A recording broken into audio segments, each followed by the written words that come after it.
I'm taking it upon myself today to play the self-identified Twain scholar and offer something by way of a rationale for why abolition studies and Twain studies should be brought together.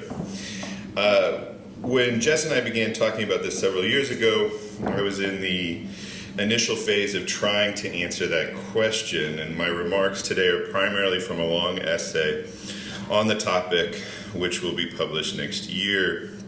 I'm not sure of the title quite yet, but I'm playing with the possibility of when white allies declare mission accomplished, and that's kind of what my talk is about today. But I want to start with an appropriately brief history of abolition in Twain studies. Appropriately brief because the first half of Twain scholarship ignored the topic altogether, the first that half century, that is. Recognizing Twain as sympathetic with even the moderate Bostonian brand of abolitionism would have been anathema to the twin projects of remaking him as a lost cause Southerner and a Cold War American icon. It wasn't until the 1990s that Twain's engagement with the legacies of abolitionism was seriously engaged, most notably by Shelley Fisher Fishkin, Jocelyn Chadwick, and Laura Scandera Trombley. Out of this engagement emerges a new convention, admittedly a convenient one for the Center for Mark Twain Studies, as it narrates something like a conversion experience, which takes place in Elmira, instigated by Twain's fiancée, Olivia Langdon, her family, and their friends, including Frederick Douglass and Thomas K. Beecher. This community was imbued with what I have elsewhere called the Gospel of Revolt, a combination of first-wave feminism, Unitarian utopianism, and philanthrocapitalism. In Elmira, Twain mingles with well-to-do abolitionists and emancipated people, adopting, in some cases appropriating, their perspectives, most directly in a true story repeated word for word as I heard it, and later more famously in novels like Adventures of Huckleberry Finn and Pudd'nhead Wilson. You got a taste of this convention during Joe's opening remarks last night, and I have personally extended it in my Gospel of Revolt essays and podcast. It's not wrong. It's not that I think it is wrong. It services broader truths, that Livy Clemens was much more than the bourgeois nag she had been made out to be by mid-century critics, and Elmira had a much greater impact on Twain's imaginative and ideological work than any place in Missouri, Connecticut, or California. But the convention is incomplete. It ignores Twain's interest in abolitionism during the mid-1860s, before he met the Langdons. Swan Tzu makes a hesitant gesture towards necessary revisions when he notes that Twain's outrage at the oppression of the Chinese laborers in San Francisco anticipates his sentimental depictions of enslaved blacks. Tzu also notes Twain's direct connection with Anson Burlingame, who became the U.S. ambassador to China, but glosses over Burlingame's widely publicized association with militant abolitionism before the war. It was Burlingame who defanged Preston Brooks following his assault on Charles Sumner. Burlingame had much in common with another friend of Twain's, James Redpath, described by Twain as John Brown's right-hand man. Twain's fawning admiration for Burlingame and Redpath predates his first visit to Elmira. Both men were best known, especially at that time, for their militant abolitionism, and Twain would find other qualities of their character to attract him. But their established willingness to trade death for emancipation is where his infatuation begins. After the Civil War, Redpath became a publicist and booking agent for Frederick Douglass and many other abolitionists, and eventually, most profitably, for Mark Twain. Both Redpath and Twain thrived during the Gilded Age exactly because they had come to understand U.S. mass media via grassroots engagement with its networks of disunion during the 1850s. Employed not only by large large circulation periodicals headquartered in New York, Washington, D.C., and St. Louis, but also gig working their way across the nation as roving editors, wildcat correspondents, typesetters, and copywriters. When Twain calls Redpath a freelance, he is consciously deploying the term's dual connotations, not just a culture worker who subsists by temporary contract with numerous publishers, but also a mercenary who has the potential to kill under any banner, and may in fact benefit from escalating political violence because it drives demand for his services. In 1855, Redpath, in possession of freelance contracts with newspapers straddling both the Mason-Dixon and the Mississippi River, joined the abolitionist guerrillas of Bleeding Kansas, and in no uncertain terms, he stated his ambition: "I went to Kansas personally and by my pen to precipitate a revolution." In the longer version of this essay, I interweave Redpath and Twain's exploits from the Civil War years. Redpath's narrative climaxes with his return to Charleston, the cradle of secession, as part of an occupying force of U.S. colored troops. There, he fulfills a decade-old promise to see Charleston's euphemistic sugar house, where torture was carried out by police on an industrial scale, level to the ground.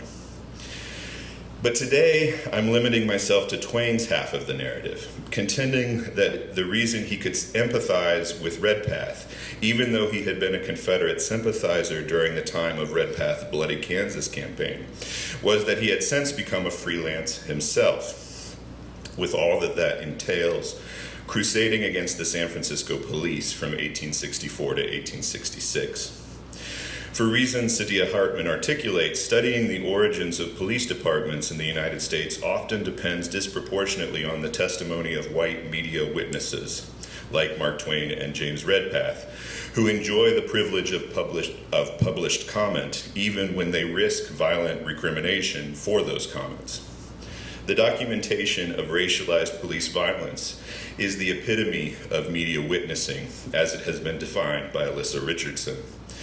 I'm not going to have time to theorize media witnessing today. The crucial point I want to reiterate here is that the market model of mass media makes journalists dependent upon civil relationships with carceral institutions for their daily bread.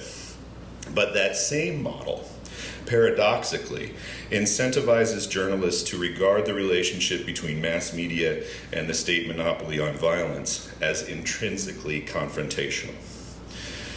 Twain's capacity for exploiting this paradox developed over many years. But the pivotal moment, both for his comprehension of media witnessing and mass media power generally, came in the spring of 1864, when, while employed as a beat reporter for the San Francisco Morning Call, he witnessed the murder of a Chinese laborer. This scene provides the foundation for Twain's idiosyncratic definition of news. The vagaries of what we now call the news cycle are not properly news at all, according to Twain. Most of the content in newspapers is transitory and degradable. But true news, as Twain defines it, cannot grow stale. The permanence of its primacy is what makes it news. It is evergreen, always as captivating now as it was in the moment of conception. Time cannot destroy that interest. It cannot even fade it, he writes. The eyewitness narrative that stirs the heart today will as surely and profoundly stir it 1,000 years hence. Not every eyewitness account is news, but there is not news which is not an eyewitness account. As Twain develops this definition across a series of entries in his autobiography, he offers several examples, but foremost, his own account of that disgraceful stoning of a Chinaman in 1864. As he summarizes it 42 years later, I saw some hoodlums chasing and stoning a Chinaman who was heavily laden with the weekly wash of his Christian customers, and I noticed that a policeman was observing this performance with an amused interest, nothing more. He did not interfere. For the first time since he had arrived in San Francisco, Twain felt like his job mattered. Here was an event he could describe with considerable warmth and holy indignation. It needed no embellishment. There was fire in it, Twain said, and I believed it was literature.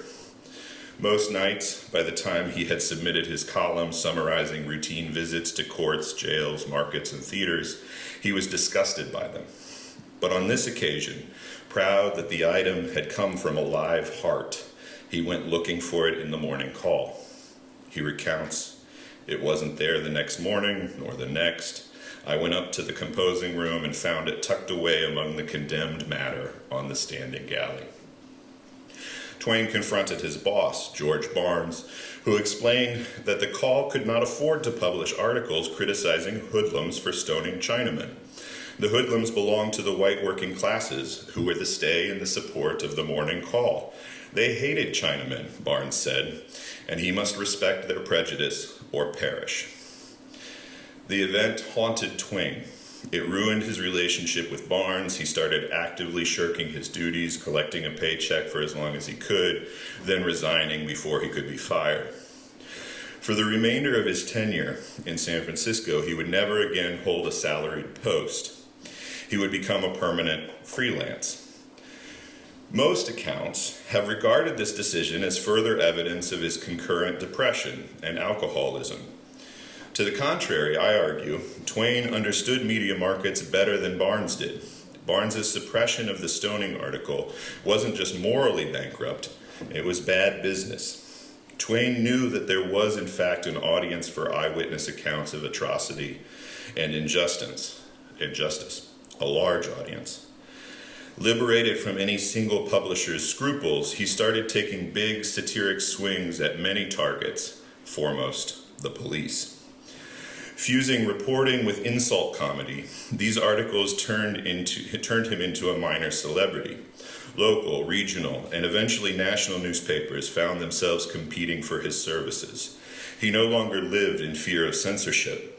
If editors found something he wrote too risky to print, Twain had only to shop it to their rivals, or threaten to.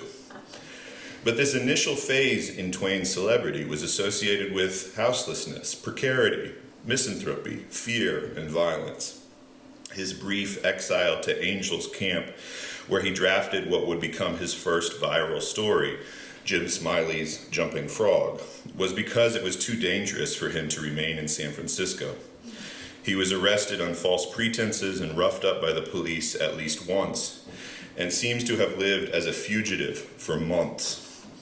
The extent of his risk is hinted at in the fledgling San Francisco Dramatic Chronicle, where fellow Bohemian journalists, not knowing how else to reliably communicate with him, used their columns to warn Mark when police were lying for him, as well as to plead with him to stay sober. Even as late as October 1866, the San Francisco police confiscated the proceeds from Twain's first lecture, a signal event in the history of stand-up comedy, alleging that they owed him bail money. Alleging that he owed them bail money. Gary Scharnhorst started documenting Twain's flame war with the SFPD in 1990 and refined that account in the first volume of his recent biography. But even Scharnhorst misses what is, as far as I'm concerned, the crucial backstory. The SFPD, under the command of Martin Burke, were the enforcement arm of a fascist regime who literally called themselves the Vigilantes. Burke had been one of the ringleaders of a violent coup d'etat in the mid-1850s, during which the Vigilantes overthrew the duly elected municipal government and violently dismantled San Francisco's democratic political machine. Following the siege on government buildings, a series of lynchings and banishments, the Vigilantes held a sham election, which made Chief Burke, as Twain put it, the autocrat of San Francisco with absolute power. Burke rapidly expanded the city's police force, whose express charge was to suppress the electoral power of the city's Irish Catholics, backbone of the ousted democratic machine, and the economic power of the Chinese. A coalition of white Protestant merchants bankrolled the Vigilantes, who reciprocated by driving down taxes and tariffs, which improved the merchants' credit with East Coast and European counterparties. They feared the industrious and entrepreneurial Chinese might open up new supply chains. so police could hamstring such commercial development through racketeering. The emblem of Burke's police force became the Bowie knife, issued to officers for the purpose of enforcing rackets by torture. To initiate a public crusade against Burke's myrmidons, as Twain called them, was verging on suicidal. But it worked.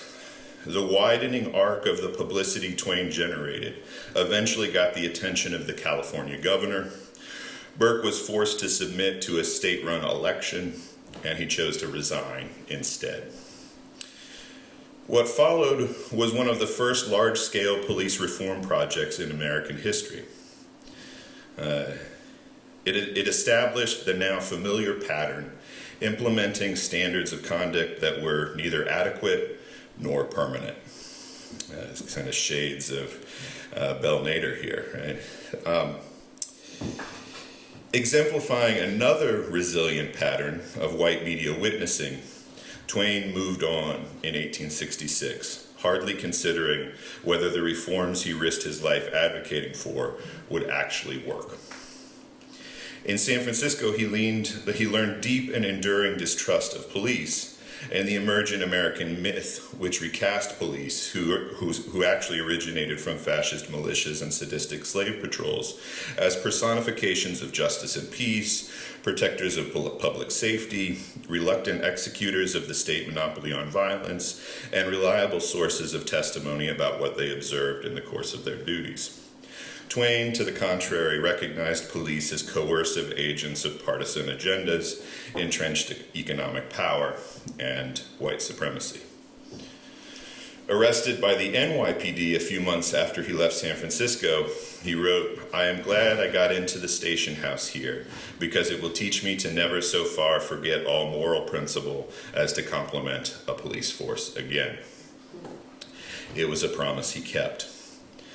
In 1901, he looked out from the dais at the Lotus Club in New York City, scanned the faces of New York's GOP establishment, including the recently inaugurated Vice President Theodore Roosevelt, and said, "Let us abolish policemen who carry revolvers and clubs, and put in a squad of poets armed to the teeth with poems on spring and love." Twain was ostensibly toasting the Republican governor, Benjamin Odell, who within months of taking office had succeeded in pressing through a controversial bill which reorganized command of municipal police forces, and according to its critics, was designed to further concentrate Republican power by giving the governor greater authority over police commissioners in the urban areas presumed to be Democratic strongholds. Roosevelt had pursued this legislation during his own tenure as governor and as president of the New York City Board of Police Commissioners. But it was Odell, in homage to the emergent boss of his party, who finally signed it into law. In the coming years, the partisan wrangling over the police bill would become a centerpiece of what Daniel Citron calls the police scandal that launched the progressive era. In the next election, Odell would lose the governor's office to a prosecutor who won corruption cases against him, and soon thereafter his party would lose both houses of the state legislature. One can argue that the unraveling began when they allowed Twain to hijack the event, an opening salvo in the media war between Twain and Roosevelt, which would last for the remainder of Twain's lifetime. Twain's nascent celebrity, that in 1866 had been concentrated on the West Coast, went global in the 1890s. By the time of his death in 1910, he was arguably the most famous person in the world. Twain well knew those words, "Let us abolish policemen," would run in newspapers across the eastern seaboard, that really whatever he said thereafter and whatever collective exhale it might produce in the room didn't matter. His presence at the event would drive public interest in what had taken place there, an occasion which had begun with Republican leadership signing autographs for the wives of patrolmen and the governor receiving a series of standing ovations from men in uniform, ended with reporters rushing to get the words "abolish policemen" to press. As I have elsewhere discussed, going to war with Twain in the press was such a futile proposition, his most desired antagonist, Roosevelt, refrained entirely.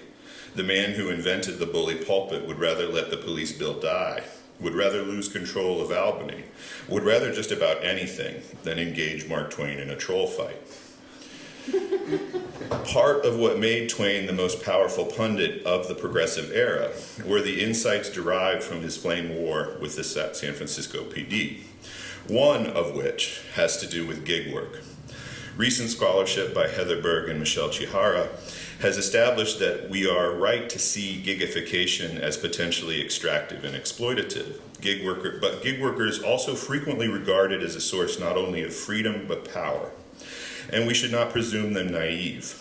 As a freelance, Twain had less financial stability but more artistic flexibility and freer speech. Disseminating his work across a range of publications increased the scale and diversity of audiences he was appealing to, but also created the impression of a movement, when in fact his calls for police reform, Twain was, as usual for him, more of a charismatic renegade than a principled coalition builder. He nonetheless disrupted an entrenched and oppressive status quo. But because he was not a member of the oppressed group himself, he regarded this as the end, disruption as abolition. And it wasn't for several decades that he recognized abolition as something more, something like a process, perpetual. Thank you.